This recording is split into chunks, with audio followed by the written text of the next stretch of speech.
Welcome to Elevate Your Business, a podcast for mortgage professionals from Elevate Coaching at Guild Mortgage. Hosted by Coach P, top producer, vice president of Elevate, and national coach, each episode is a playbook for success. You'll hear from top producers and industry leaders as they share the moves, mindset shifts, and lessons that shaped their growth, both at work and in life. Elevate your business, making the moves that matter. On today's playbook, we're joined by Andrea Zundell, a branch manager, athlete, and lifelong learner who brings passion and clarity to everything she does. Andrea's career began with a bold leap into mortgage while raising 3 young children, and she's built a reputation for resilience, discipline, and a drive to keep improving. Known for her straightforward approach and commitment to growth, she shares how challenge has shaped her perspective, why connection and community matter so deeply, and what it means to create trust in every relationship. Andrea's story is a reminder that success isn't just about performance. It's about people. Elevate your business, starting now. On today's episode, we have got Andrea Zundell. She is going to talk about her journey, which was one of courage and clarity. She left Guild, went to a broker shop, and now she's back. So we're excited to have you here, Andrea. Tell us, let's open up and tell us a little bit about your background and what's your role here at Guild. Yeah. Well, thanks for having me. It's very, very good to be home. So my role at Guild right now, I'm in Southern Oregon in Ashland, and I'm branch manager. I got into the mortgage business in 2017. I had like a total about face in terms of career. I changed from the world of design to mortgage with 3 kids at home. I had a 5-year-old, a 3-year-old, and a 9-month-old. And I jumped straight in as a loan officer. I wasn't an LOA. I didn't know anything about mortgage. I also didn't know any realtors. And so I just jumped straight in. And I don't know, I guess I like cannonballing into the deep end of the pool. And at times I felt like I might be hanging out at the bottom of the pool, but ultimately decided I better learn how to swim. So my mom also, quick aside, my mom is still in the business. And so she's kind of how I knew about mortgage. So she fielded a lot of phone calls from me. Some of them were tearful calls, thinking like, how am I ever going to make it in this business? Some were moments of like, yes, I just hit my first million. And then others were like, this freaking business drives me to drink. So I'm sure you can relate. Yep. But I will say that this career truly has been such an amazing journey for me. I'm like a highly efficient, constant doer, busybody. I love and crave stimulation. And so for anyone who's been in mortgage, this business is full of stimulation. For anyone who says that they're bored, something is wrong with them because I don't think it's possible to be bored in the mortgage world. So yeah, that's a little bit about me. And you're also an athlete. You're very disciplined.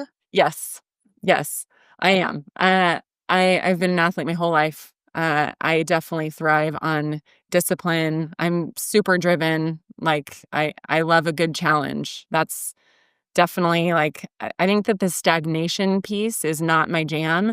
So I'm always looking for opportunities for improvement. And, just like the challenge piece really speaks to me. Yeah. And you've always been a learner. You've Yeah. been in coaching, and you've also been a coach, and you're coming back to Elevate. So we're really excited about that. Yes. So let's dig in. So you're at Guild, you're coaching in Elevate. Things were going in that direction. What happened? Give us the short version. How did you end up opening the door to going to a broker shop? Yeah. So I was at Guild for 7 years. I mean, it's kind of funny. I think of Guild as like my first boyfriend, like I said, I joined Guild, like that was my first launch into the mortgage world. So Guild was like my first love, my first boyfriend. And I built a successful career. I fell in love with not only the business, but definitely Guild on the whole. I loved our culture. Um, so like it was all totally wonderful. But like anyone in mortgage, I fielded a lot of recruiting calls. So, at times there were seeds that were planted along the way of the grass could be greener somewhere else. So I definitely, entertained ideas, but ultimately like pushed those aside. But I'd say where things really turned was in 2023 when the market, as we all know, the market got really tough. I know that, the pie just got a lot smaller. And I had already seen some broker pricing up to that point, and I'd get an occasional fee sheet come across my desk from a broker, and I'd think, dang, that's really good. But in 2023, when it was really tight, I started seeing more broker pricing, and I was just wondering, like, why the heck are they kicking my butt so bad? So I'd say seeds of doubt were planted at that point because I guess I started questioning, like, is the pricing that I have fair?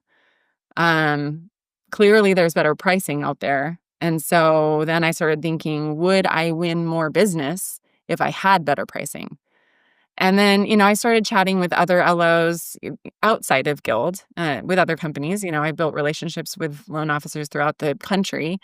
And I think that there were more and more kind of seeds of doubt that were getting watered. And so ultimately, I started just feeling like I needed to explore what else was out there.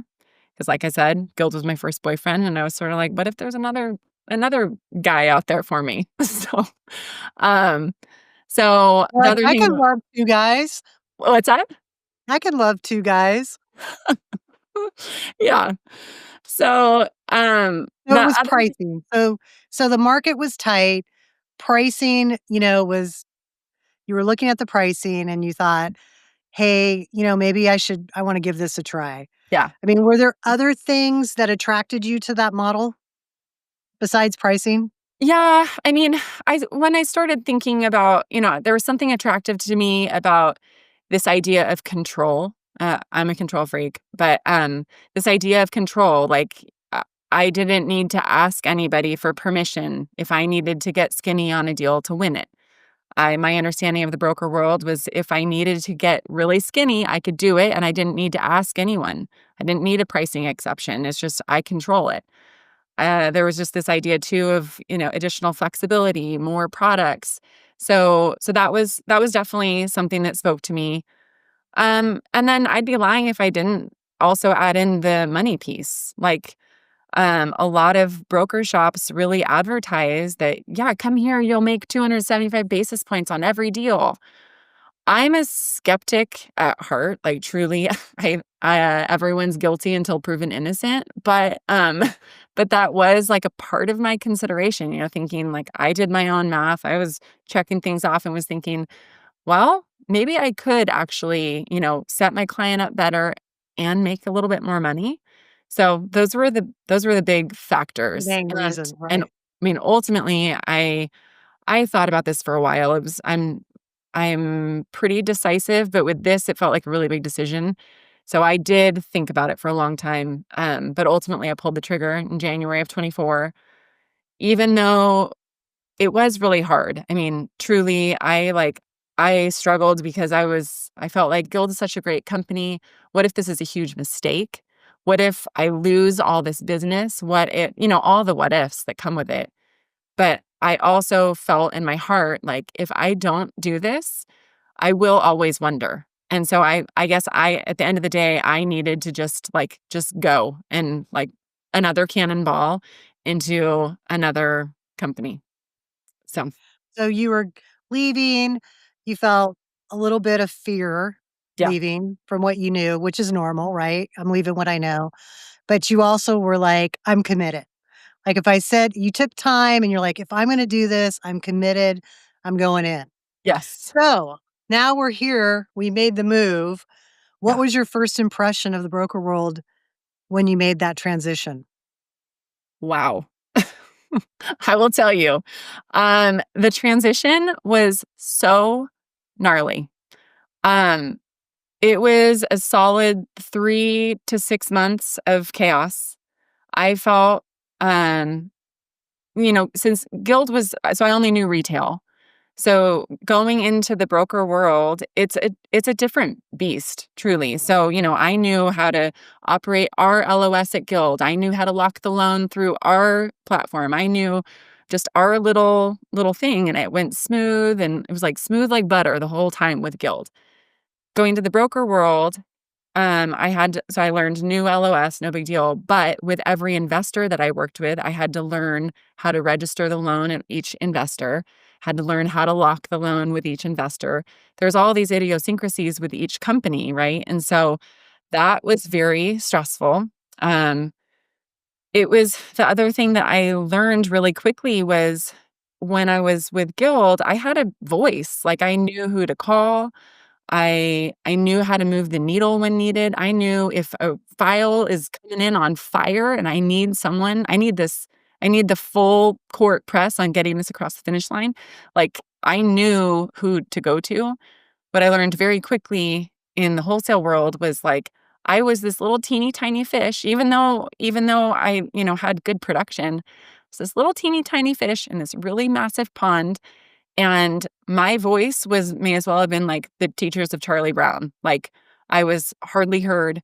So the only way I figured out how to move the needle was I got the owner of my company at that time involved, and then he could move the needle, which really pissed me off because I was thinking, wait, I should be able to move this needle. These are my loans. Like, what the heck? I felt so powerless. That's basically I was it. going to say, you're someone that just said, hey, I'm a control. I like control. I'm a control freak. So you thought you were going there and you'd have more control, but in Yes. reality, you had less control. Yes. So that was totally eye-opening to me. Um, I mean, I'm super grateful for truly like the company that I aligned with. The owner of that company was great. He definitely came to my rescue multiple times, but it just felt chaotic. And for me, what I've learned about myself throughout this process is I've built a reputation on creating a repeatable, predictable system throughout from start to finish of the loan. And the worst feeling for me is to feel out of control. And there's nothing I can do to either provide answers to my people, nor is there anything I can do to ensure that this thing is getting done at this exact time. And these are the set rules in place. So for me, that was very unnerving. And that's why, the adjustment period was hard, but it was really challenging throughout. I learned that I really only had a handful of investors, truly two. I had two investors that I felt like really confident in. And there was one where I was really directing most of my business there because I knew that it would get done in a manner that I was satisfied. So, working at a broker shop, um, did you ever get shopped? Yeah, great Um, question. I thought that I would win every single deal, but yeah, I got shopped. And that was so frustrating to me. Because I realized really quickly that so there were some customers that would come to me and they would have gone to some credit union or an online lender, and I would get my butt kicked. There were some deals I had to go really skinny on. I think I dropped comp probably under 100. I had to go under 100 and basis points. And even that was really hard. I had deals that I couldn't win. And so I learned pretty quickly that I cannot sell based on price alone.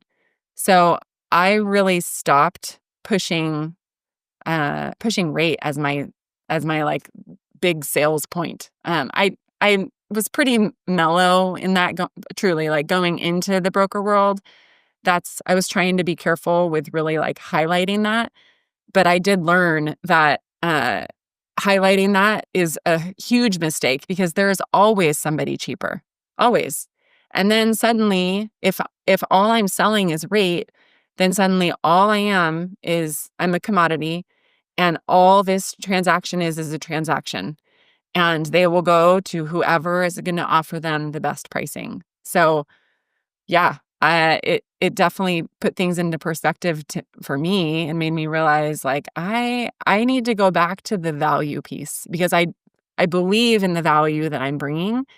And can I offer great competitive rates? Yes. But I want I want my services, my skills, my strategy. I want that to shine way brighter than any interest rate that I'm promising. Right. So let's go to the money piece because 275 basis points. I mean, when you see that, that seems pretty great, right? Yes. So, what's the reality of the 275 basis points? Yeah. Yeah. So the reality is, um, it's pretty freaking expensive to run a business. So in the broker world, coming from retail, where it's a pretty full suspension model, right? You've got most everything covered. In the broker world, it is a zero suspension model. Like everything. I kind of liken it to taking an Allegiant flight, but basically, all credit reports you're paying for out of your pocket. All team you're paying for out of your pocket. CRM, any IT, marketing. So there's a lot of costs that go with running a business. I tried to operate in a pretty lean manner, but for me, I think my credit report bill every month was at least 4 grand. That's a lot, right? And then, so that 275, that's where like they're dangling this carrot, like you'll make so much money. But at the end of the day, like those expenses really, really add up and they cut into that 275 real quick. So for me, when I started entertaining the idea of coming back to Guild several months ago, and I just started doing a deep dive just to see, like, I wanna get really granular on where exactly I'm at in the broker world, and I realized that I would be better off coming back to Guild anyway because of how much my expenses were adding up. Did they provide you tools or did you have to go out and find tools? Like if you wanted to have a CRM, did they say, here's a CRM that you can pay for, or did you have to go out and find the CRM? My particular company, I can't if they had something, it was not up to snuff as far as I was concerned.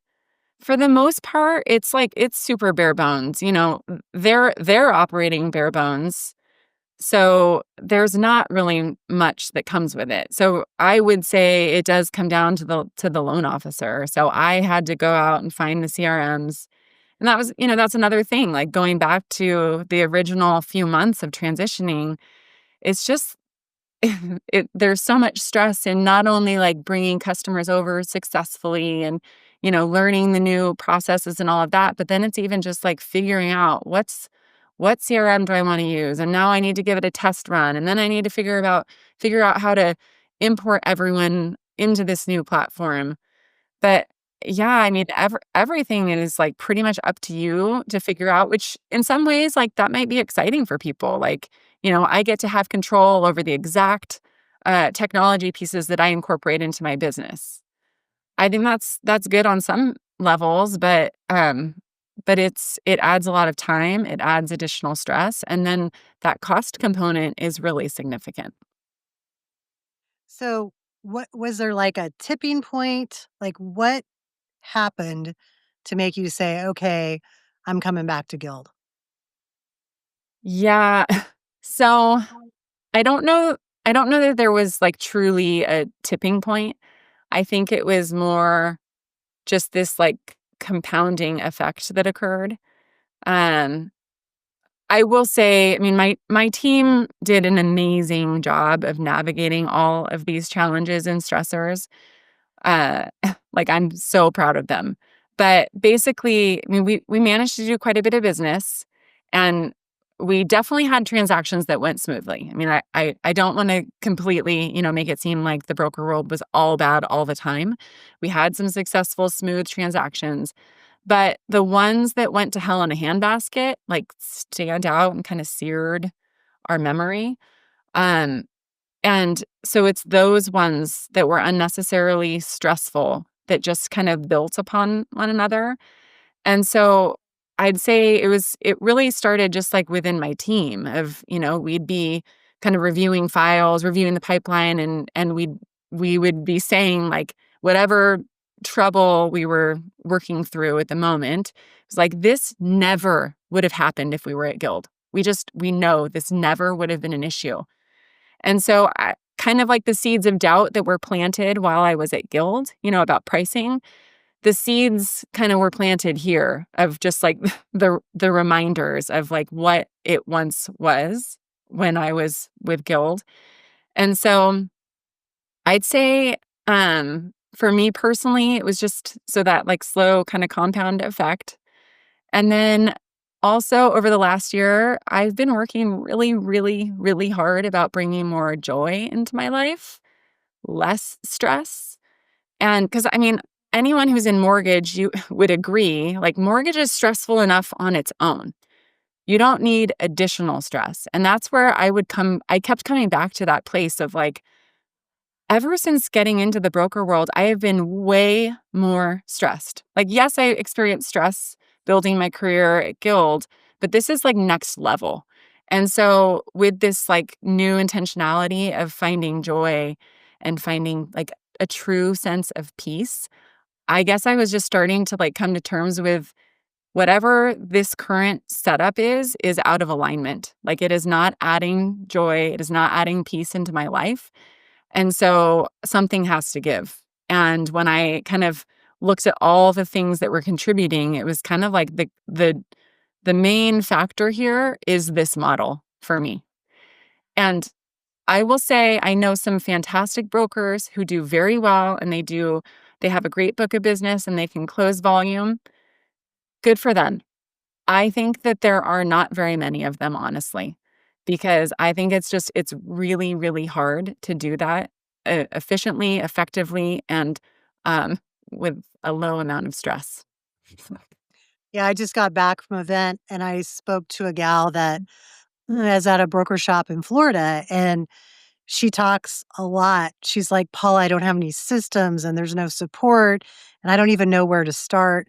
And I think, when you're in a situation where we are here at Guild and you don't know anything different, you don't really realize what you have until you leave. I mean, and that's sometimes the only way you're going to know, because Yeah. it's systems, operations, being able to service our loans. I mean, there's Yeah. just a lot of great things that create that client for life versus Yes. what you just said when you talked about a transaction, right? Oh, that's different every time, depending on the investor. So there's great value in a smooth, predictable, repeatable process. And I mean that, I feel like we can control that on the front end. So like, yeah, in terms of taking a lead, getting the pre-approval dialed, like, yeah, we've got that on lock. Like, we can create a smooth, predictable, repeatable process. But it's pretty unnerving when you get under contract. That's when it's go time. And when it's no longer repeatable, predictable, that's a pretty terrible place to be. So yeah, I think that I don't think I valued that as much when I was at Guild. I didn't think about how much value I should place on that. So I've learned that is incredibly valuable. Like, I need that in my life. I think most people need that in their life, but to each their own, Yeah. I guess. Well, in every decision we make and changes we make, it's interesting how much we learn about ourselves through that Yes. process. So if you were talking to a loan officer right now, considering making this move to Yeah. a broker world, which, like you said, for some people, they do very, very well. Yep. It's not that being a broker is the wrong decision, but what would you tell them to think about or to consider when making that decision? Yeah, I mean, I guess I would encourage them to ask the honest question of what problem they think it's going to solve. So, I mean, yeah, if I could go back and tell myself, that's one thing I would do. Like, what problem do you honestly think that this switch is going to solve? But I would also tell people to get really clear on what your expenses are. So I think having a conversation with somebody who's in it is critical. So I wish that I would have had more I wish I would have known more brokers that are high producers where I could have had an honest conversation with them to say, hey, break it down for me. Like, what are you spending a month in credit reports? How much is your CRM? What other automations do you have in place that obviously come with a cost? I guess I just want to know more of the good, bad, and ugly from someone who's in it and from someone who's above me too, beyond where I am in production, assuming everyone is probably wanting to continue growing. I think that it's really important to have conversations with those folks versus the people that the owner of the company recommends that you talk to, because they're only going to have you talk to someone who's totally crushing. They love everything about the company, right? I think that it's really important to probably do your own legwork and find someone that that's boots on the ground, not necessarily directly recommended by someone who has a very vested interest in bringing you in. Yeah, making sure you ask the right questions, talk to enough people, because it Yeah. is a major decision that you're Yeah. making, right? Yes. So we are happy that you came back to Guild, and you're also going to be coaching again on our Elevate team. Um, if there was one word to describe Guild, what would that word be for you? Home. I mean, truly, I've just felt since I made the final decision to return, it's just everything in my body has been excited. Everything in my body has felt peaceful. I've just been um yeah, I just had in my gut this is where I belong. And so, yeah, home. It's been so good to be back and to be surrounded by people I love. When I left, it was definitely not on bad terms by any stretch. I have such respect for so many people across the nation, right? That's one of the things I love about Guild is the culture, the community. I love the collaboration that exists. I love that I can reach out to Jason Jacobs on the other side of the country, and just ask him questions. I love that I have relationships with so many people throughout Guild. And so I think that's something that I know not every company has that. The former company I was with, they were great, but they weren't Guild. I could tell you that straight up. It's not nowhere near the same vibe and culture. So that's super important to me. Um, yeah, I love it here. I'm glad to be back. So, Andrew, what are some other things that you missed having when you were at Guild? What were some of the other things? I think what I experienced in the wholesale world was feeling pretty isolated. I went from Guild where there was this constant community, I was a part of different chats where there were ideas circulating. Um, I mean, gosh, at Guilds, there's constant email updates going out, right? There's guideline changes, Fannie and Freddie updates, all this. There's as much information at your disposal as you could want. Whereas when I went to wholesale, I felt very isolated, very, very alone. I mean, honestly, at times I felt lonely. Um, and then if I needed to find information, about guidelines, it was I'd stumble into it or I'd have to go hunting and pecking for it.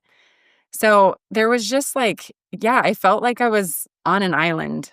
And that's, I guess I've thought of myself as a really independent person, and I am, but I also realize I also grew up doing sports my whole life, and I really thrive in this team environment and feeling like I'm a part of something. So there's a big disconnect there. I suppose that in the broker world, you can create that, but you definitely have to work a lot harder to find it. Whereas here, it's already built in. Like I'm already a part of something. I'm not having to go and find it. So Yeah, that's and definitely, I think the one thing is like we just sometimes people don't put value on support, yeah, right? And we don't take that in consideration when in reality, it's a huge part of what helps us become successful, helps us grow faster, yeah, and just having people to talk to and the friendships that you make throughout for that sure. process. I just thought of one other thing that I totally like overlooked when I was at Guild is the servicing piece. Oh, Okay. Like I thought like, yeah, that's cool, whatever. Now, being in wholesale where every single loan is sold on the secondary market as soon as we close, it was a conversation I'd have with customers. I'd prepare them for it. But without fail, almost all of them would reach out to me as soon as we closed their loan to notify me that their loan was sold. And they were feeling kind of frustrated by it, or they were wanting to make sure it was legit. So, which, that's fine. But I did have some customers who reached out to me and they're like, look, my loan has been sold 3 times and I've only had it for 3 months. Like, what the heck? And so then somehow that came back on me. Like they were, I think they understood, but it felt a little bit like they were upset with me. And then the real like icing on the cake was I had a loan. It was a sweet first time buyer. We closed her loan. I think her DTI was like 50.1, so I mean, she's just tapped. And she reached out to me because she got a notice that her loan was sold and the loan servicer had completely jacked up her taxes. So instead of being $2,000 a year, the loan servicer changed it to $8,000 a year. So therefore her monthly payment increased and she was strapped. So but she's like, I have to make this. And then she also had a 2-1 buy down and they completely got rid of that. So then she's paying the highest interest rate at $8,000 for the annual tax amount. So but the hardest part of that is she's wanting me to get involved, but this is a third party now. There's nothing I can do. So that for me was just like one of the, I mean, I think it was kind of like the final nail in the coffin of just reminding me of the value of servicing. Because the reality is, if that customer had called me and the loan was at Guild, I still have power to do something about it. I can still advocate for her. I could still call the servicing department and get them on the phone. I can be like, hey, this is the issue. We really need to fix this. And I know that Guild would jump on it. So again, control piece. Um, but I think that the value of servicing is huge. So I used to like think pretty like, yeah, whatever about it. Now that's a pitch that I'm using with customers. Just telling them like I'm saving you from the pain in the ass of your loan being sold 4 different times, from your property taxes being jacked up, or I'm saying it in a much gentler way, but well, uh you know that when you close that loan, whatever we've promised is what's yeah, going to happen. And yes. that's huge in our business, right? Oh, yeah. Yes. Deliver on promises. Yes. All right, Andrea, thank you so much for being on our call today. Thanks for having me, Paula. Truly, I'm so thankful to be back. I'm thankful for your leadership. And for anyone that's exploring the broker model, if you have questions about anything, I'm an open book. I think you need to get with people who can shoot you straight. So I definitely pride myself on being a straight shooter. I'm not a trash talker at all. I'll just, lay it out there. So I think that it is really important to have open and honest conversations. So please reach out if anyone wants the good, the bad, and the ugly. I'm open. That's great. So give Andrea a call if you have any questions. Thank All you. right. Well, I look forward to seeing you grow with Guild, get back to President's Club, and Yes. coach some of our loan officers. Yeah. Thanks, Paula. Thanks for listening to Elevate Your Business, a podcast from Elevate, the internal coaching program at Go Mortgage. Glad you could be here for today's playbook. If you want to check us out, head over to guildmortgage.com and click About Us to find Elevate Coaching. Have a question or want to keep the play going? Visit us and send a DM on Instagram at Elevate Mortgage Coaching, or leave a comment for us on YouTube. We're posting extra content, behind-the-scenes action, and everything you need to stay in the mortgage game. On Elevate Your Business, we share real stories and strategies from top producers to help you move forward. So ask yourself, what are you waiting for? It's time to elevate. Guild Mortgage Company, NMLS identification number 3274, NMLSconsumeraccess.org, Equal Housing Opportunity, Equal Opportunity Employer, Arizona Banking License number 0018883. Licensed by the Department of Financial Protection and Innovation under the California Residential Mortgage Lending Act. Massachusetts Mortgage Lender and Broker License number MC3274. Licensed by the Mississippi Department of Banking and Consumer Finance. Licensed by the New Jersey Department of Banking and Insurance. Nevada Mortgage Company number 1141. Oregon Mortgage Lending number NL176. Rhode Island licensed lender and third-party loan servicer. Guild Mortgage Company, 5887 Copley Drive, San Diego, California, 92111. For licensing, visit guildmortgage.com/licensing. All loans subject to underwriter approval. Terms and conditions apply. Subject to change without notice. Elevate is an internal Guild Mortgage Company coaching program and not a separate entity. Podcast content is provided for informational purposes and based on publicly available materials or tactics used in the industry. The views, strategies, or opinions discussed do not necessarily represent those of Guild Mortgage Company or its affiliates. Intended for mortgage industry professionals only. Paula Nirschl, NMLS, number 383396. Andrea Zundell, NMLS, number 1621972. Thank you for joining us on Elevate Your Business, a podcast for mortgage professionals brought to you by Elevate, the internal coaching program at Guild Mortgage.